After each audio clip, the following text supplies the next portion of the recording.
Greetings and shalom. So this video popped up on my feed and I thought it was quite interesting how this so-called white tea or this Caucasian woman believes that the modern day quote-unquote Jews are the descendants of ancient Israelites, with much information from Jewish scholars attesting who the real biblical quote-unquote people of the book are versus the people who reside in that land today. And even, with all the information, people will still not believe, but to each his own. At this point in life, the information is there and you can retain it for yourself. It doesn't matter what these other nations of people think, long as you know your history and you're doing what you need to do. Modern-day Jews are the descendants of ancient Israelites, and here's why. As an ethnically Jewish Christian, I've recently been confronted with the argument that I am not the same as my ancestors who once lived in Judea long ago. Now, as somebody who is Jewish, who has DNA that is specifically from the Levantine region, Yemen, Tunisia, and Algeria, I was so confused by this statement, I decided to do some research. And then I found an article from PubMed.gov, which is the National Library of Medicine. Archaeologists had discovered the skeletal remains of 68 ancient Israelites, and of those 68 bodies, 50% had AB blood type. Now, what's significant about this, you may be asking? Well, for starters, these 68 ancient skeletal remains were discovered in En-Gedi, which is in Jerusalem. Secondly, these bodies were suspected to be around 1600 to 2000 years old. Lastly, another significant thing about this is I have AB blood type, my mother has AB blood type, and other members of my family have AB blood type. So we're going to look at this book, Facts Are Facts, by Benjamin H. Friedman, a so-called Jew, okay? So it reads, inscribed upon the cross when Jesus was crucified were the Latin words, Jesus Nazareth Rex Idurum. Pontius Pilate was the author of that famous inscription. Latin was Pontius Pilate's mother's tongue. Authorities competent to translate and pass upon the correct translation to English agree that is Jesus or Jesus, the Nazarene, ruler of the Judeans. There's no disagreement among them of that. The word Jew did not occur anywhere in the English language until the 18th century. Jesus referred to himself as a Judean. The modern day Jews were historically Khazars or Khazars, a Mongolian Nordic tribe who roamed northern Europe. It also reads, Benjamin H. Friedman was one of the most intriguing and amazing individuals of the 20th century. Mr. Friedman, born in 1890, was a successful Jewish businessman of New York City who was at one time the principal owner of the Woodbury Soap Company. He broke with organized Jewry after the Judo-Communist victory of 1945, and we all know what happened in 1948, and spent the remainder of his life in the great preponderance of his considerable fortune, at least $2.5 million, exposing the Jewish tyranny which has enveloped the United States. The Khazars were a pagan nation when they invaded Eastern Europe. Their religious worship was a mixture of phallic worship and other forms of idolatrous worship practiced in Asia by pagan nations. This form of worship continued until the 7th century. The foul forms of sexual excess indulged in by the Khazars as their form of religious worship produced a degree of moral degeneracy the Khazars' kings could not endure. I just sit there for hours on end drawing dicks. I don't know what it was. I couldn't touch the pen to a piece of paper without it drawing the shape of a penis. That's fucked. No shit, it's really fucked up. Here I am, this little kid, and I can't stop drawing dicks to save my own life.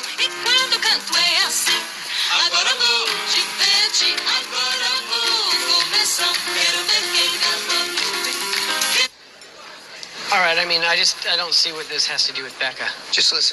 So it states, what are the facts about the Jews? I call them Jews to you because they are known as Jews.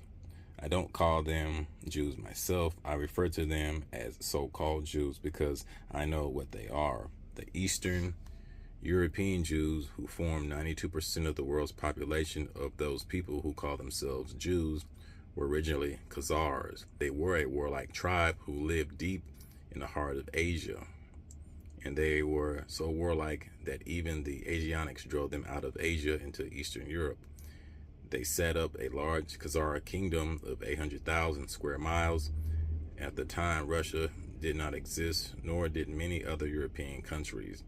The Khazar kingdom was the biggest country in all Europe, so big and so powerful that when the other monarchs wanted to go to war, the Khazars would lend them 40,000 soldiers. They were phallic worshippers. Now we see this in certain films, right? Which is filthy, and I do not want to go into details of that now, but that was their religion, as it was also the religion of many other pagans and barbarians elsewhere in the world.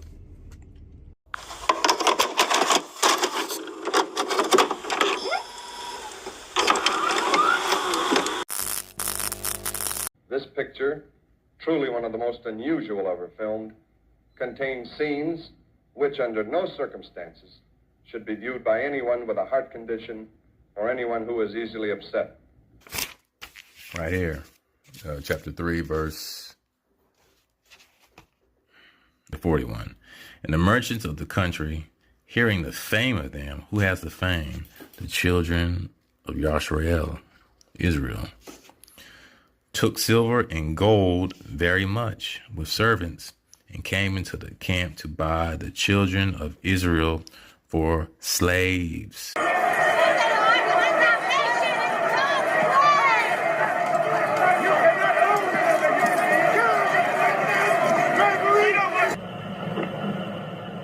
The lost tribes of Israel were black.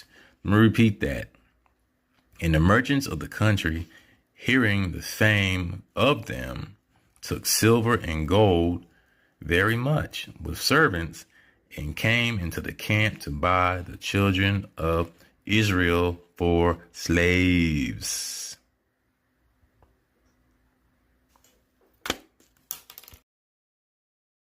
Because the true Jews, according to the Bible, you can check it in the Bible, you can read Job 33. It's supposed to be bad. Then why do you use the word? Why call yourselves black? I mean, you people are more brown than black. In some other places, they have never been white. They have been people of color. And they have not stopped in Ethiopia. They were in Ethiopia, Sudan, and they have settled in West Africa. From West Africa, they have been taken as slaves to America.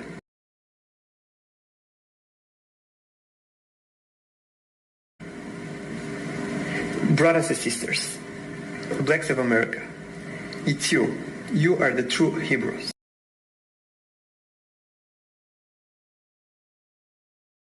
You are the true Hebrews from the Bible.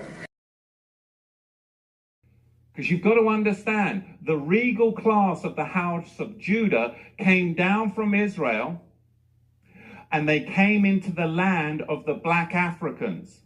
And the black Africans resented the regal class of the house of Judah in their land, because they had laws, they had customs, they had civility, and they were a regal class of Negro that came down into Africa. And later on, it was the Ashkenazi, the Islamic slave traders as well, that then worked together with the indigenous black Africans to enslave the regal house of Judah. This is what we've got to understand, but you've got to go back before the 16th century. Okay, I know that it's a big deal to a lot of people that the 12 tribes are black. And I also know that that can't be true. And I'll show you why, okay? Let's just look to Google. If you can just Google Jeremiah and Tefi, which is King Zedekiah's daughter. Jeremiah escaped to Ireland, right? This is easy research here. So the royal line of David continues on through what's going on in Ireland, through the people that are in Ireland, who, if you go ahead and look to the Irish, they are very pale. And some of them have dark hair and some of them have light hair. And so we know that this statement cannot be true, okay? It just literally can't be true. Now, again, you can do the research yourself. I have faith in it. But we can't just make something true because we want it to be true, okay? There is a reason why the monarchs have always been defenders of the faith. and why the stone of scone that has passed back and forth between England and Ireland for centuries, that over which every British monarch gets crowned. There's a reason for all of that dates back to Jacob in Genesis. It's Jacob's stone. Okay, it's Jacob's pillar. So to say that the 12 tribes are all black is to actually deny history and to deny the present reality that has been continued throughout the monarchies, through the line of Judah. And of course, Christ too. Christ has come, but it's just, it doesn't make any sense. Now, again, another thing, now, I don't want to make this hard. There are very specific facial features that the different ethnicities have, and they are all good, and they are beautiful, and they are wonderful. However, if you want to look up the Christ shroud, which is to say the Shroud of Turin, well, let me just show you. If you look up the Shroud of Turin, you're going to see very aquiline features. Okay, this is a very, very specific looking type of feature that is not really shared by a vast majority of those who are African descended, right? So we want to just pay attention to things like the nose, the eye structure, the coloring, the features, like, and again, do some research on the Shroud of Turin. This has very little to do, believe it or not, with race, and very much to do with what is the truth. Okay, God has left us very specific things that we can look to. Migration patterns being some of it, monarchy being another, and even a legitimate outline of Christ's face being another. And so you can just look at it with eyes that understand and ears that can hear truth and know that this claim is a false one. You don't know the truth. You haven't done the research, okay? And again, if you were right, I would, or not even right, I don't like to say right and wrong. If you had any facts other than your own belief system, I would say, hey, let me listen.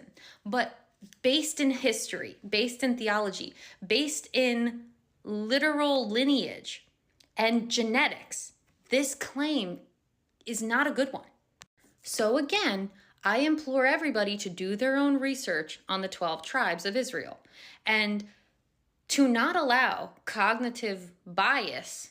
Oh, I want this to be true, so I'm going to look for all the places where the truth is, to color your insight and awareness. This is not an ethnic thing. God has made all of the children, and they are all beautiful, and they are wonderful, and they are diverse, and he's grafted everybody in who believes in Yeshua. So it's not about that. It's about the truth of the matter to the best of our understanding. So check the history, do some research, and figure out why this claim really just ain't it.